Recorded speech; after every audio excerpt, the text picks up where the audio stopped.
देखिए, संख्या बल ज़्यादा हो सकता है कागज़ पे। अब ये लड़ाई जो है ये कानूनी लड़ाई हो जाएगी, लेजिस्लेटिव लड़ाई हो जाएगी। हमारे लोगों ने 12 विधायक जो है जिसने बगावत की भाषा की है। नमस्कार, मैं कशिश और स्वागत है आपका नेक्स्ट 9 न्यूज़ में। आज इस खास रिपोर्ट में हम बात कर रहे हैं संजय राउत के बारे में। जी हाँ, कहा जा रहा है कि संजय राउत ही है शिवसेना की बर्बादी का सबसे बड़ा कारण। उसके प्रूफ्स भी हमारे पास हैं, हम ये खबर खुद से नहीं बता रहे। ऐसा लोगों का कहना है, ऐसी जनता का कहना है कि यहाँ पर संजय राउत ही है जिन्होंने शिवसेना को बर्बाद कर दिया। शिवसेना का आज जो हाल है वो कहीं ना कहीं संजय राउत की वजह से ही है। आप इन तस्वीरों में देख सकते हैं कि अन्य यूजर्स कितना कुछ यहाँ पर लिखते नजर आए। कहते हैं कि यूजर की गधे को नेता बना लो, लेकिन यहाँ पर किसी बेवकूफ़ को नहीं बनाओ, या फिर इस तरीके की बातें यहाँ पर कहते नजर आ रहे हैं लोग। काफ़ी कुछ कहा है अलग अलग यूज़र्स ने।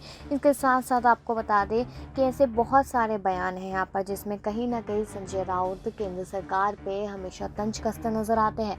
यहाँ पर सबको याद हो कि 2019 में चुनाव हुए थे, जब यहाँ पर संजय राउत ने कहा था कि भाड़ में जाए आचार संहिता देखा जाएगा, और ऐसी सारी चीज़ें कितनी ज़्यादा भारी पड़ गई थी शिवसेना पे। और अभी भी आपने ये वीडियो भी सुना होगा, और ऐसी तमाम वीडियोज़ हैं यहाँ पर संजय राउत की जिसमें वो अलग अलग बातें कहते नज़र आ रहे हैं।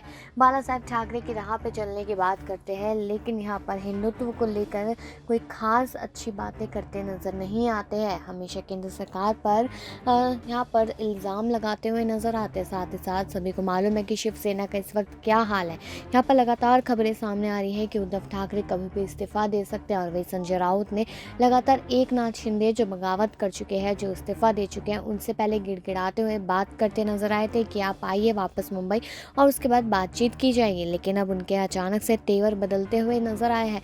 अचानक से वो कहते हैं कि मुंबई आकर तो दिखाए, इस तरीके की बात कहते हैं। एक तरफ फिर कहते हैं कि उनके नेताओं को, हमारे नेताओं को सुरक्षा दी जाएगी, तो वहीं दूसरी तरफ कहते हैं कि हम उन पर कार्रवाई की मांग करते हैं। तो यहाँ पर संजय राउत कभी भी अपनी बातों पर टिकते नजर नहीं आते, जिसकी वजह से जनता का जो आक्रोश है वो कहीं ना कहीं अब संजय राउत पर फूटता हुआ नजर आ रहा है। और यही कहते नजर आ रही है जनता कि शिवसेना की बर्बादी, शिवसेना का टूटना, अगर उद्धव ठाकरे इस्तीफा भी देते तो कहीं ना कहीं इसका सबसे बड़ी वजह, सबसे बड़ा कारण बनेंगे संजय राउत।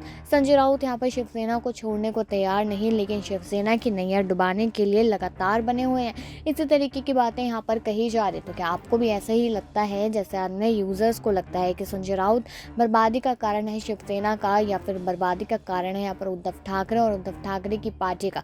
तो अपनी राय जरूर दीजिएगा, और बाकी ऐसी खबरों के लिए देखते रहिए नेक्स्ट 9 न्यूज़। देखिए, संख्या बल ज़्यादा हो सकता है कागज़ पे।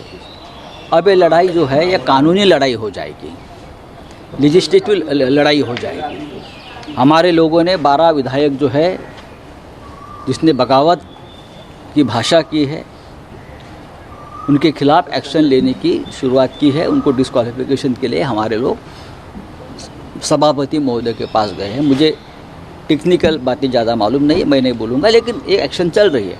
अब ये आखिर तक सरकार कब बनेगी, ये लोगों की जो बोल रहे हैं मुझे मालूम नहीं। बनेगी भी या नहीं बनेगी उस बारे में कोई बोल नहीं सकता है।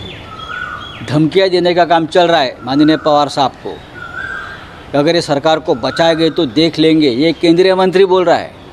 प्रधानमंत्री मोदी जी सुन लीजिए, अमित शाह जी सुन लीजिए, आपका एक मंत्री महाराष्ट्र में शरद पवार साहब को धमकी दे रहा है। ये धमकियाँ ऐसी है कि आपको घर नहीं जाने देगी। क्या इस प्रकार के धमकियों को आपका समर्थन है, ये महाराष्ट्र जानना चाहते हैं।